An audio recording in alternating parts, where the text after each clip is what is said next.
Well, new clues now after a raid on a Brussels home where a taxi driver had reportedly picked up the suspects and then he took them to the airport. Now, in that home, officers found more than 30 pounds of explosives, 40 gallons of acetone, 8 gallons of oxygenated water, detonators, a suitcase filled with nails and screws, and materials needed to pack up explosives. So let's focus in, drill down on this. Bob Strang, he's the co-chairman of the New York Anti-Terrorism Task Force, and Benjamin Collins, he's a U.S. Army Special Forces veteran, a Green Beret who served 3 tours of duty in Afghanistan. And Ben, thank you for your service and to yours as well. Let's start with you. You're here in the studio. I want to ask you about this.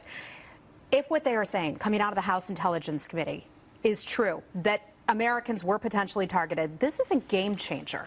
Well, look, I mean, we know ISIS has us in their targets. We know that we're the #1 target for them. So they're going to try to get as close as they can to the U.S. Embassy, right? And you got to remember, we've got the top perimeter security around our embassy in Belgium and most of our embassies around the world, but especially in that region. And Greg Palcott just reporting it's 4 minutes away. That's right. And this is the subway stop where most Americans would take right to the embassy. Remember, you've got all your Department of Justice, all the State Department, all the U.S. agencies. They're all based there. So this would be a perfect location for them to hit. All right. Ben, let me bring you in here. The House Intel Chairman Committee person said that ISIS, obviously not just in Iraq and in Syria as well. We've got this whole coalition, right? 63 nations supposedly helping out. 13 or so are involved in doing bombing runs and all of that in Iraq and in Syria. So what's this coalition to do to try to fight this in Europe?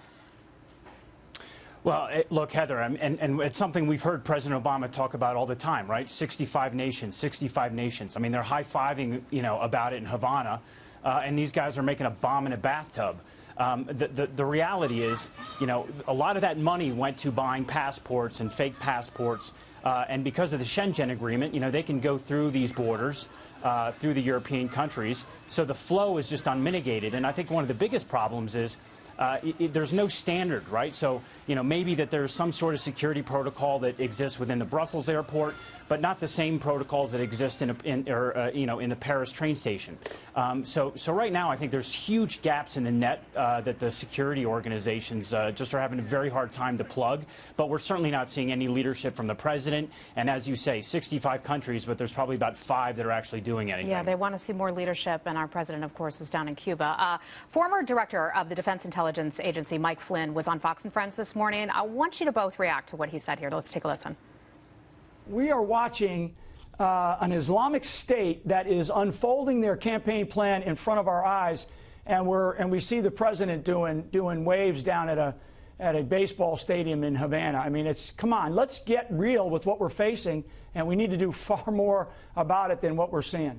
Bob, so what do we do? Well, look, we're always doing the same thing when it comes to enforcement operations, these kinds of arrests. The same thing with gathering intelligence, right? The same thing with our security. And every time we have an incident like this, we beef everything up. We turn the volume up.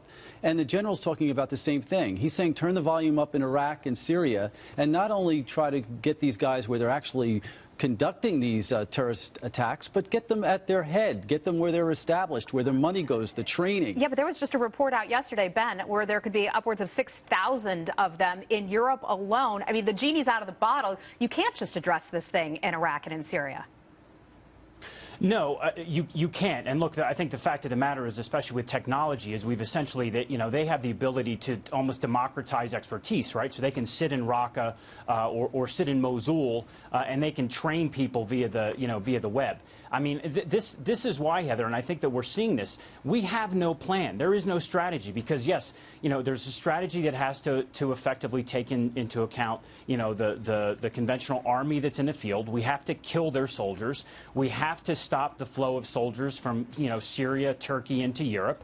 We have to amp up our strategy with the intelligence communities and our partners over there. But what's the strategy? We still have no idea. The president has no idea. Bob, and if you listen to the State Department... Pardon me, Ben, Bob, just let me give you the last word because we've got to go. Look, I think that we have to turn up the volume, what we're doing. We're doing all the right things in the right places, but we have to get a lot more manpower, a lot more money, and we've got to just make it happen quicker. Well, and it's not just us. It's our coalition partners and our European allies. But they're getting closer to us, so we've got to step it up. I agree with Ben. We've got to move quickly on all fronts. Push out that perimeter. Bob Exactly. Strang, thank you so much.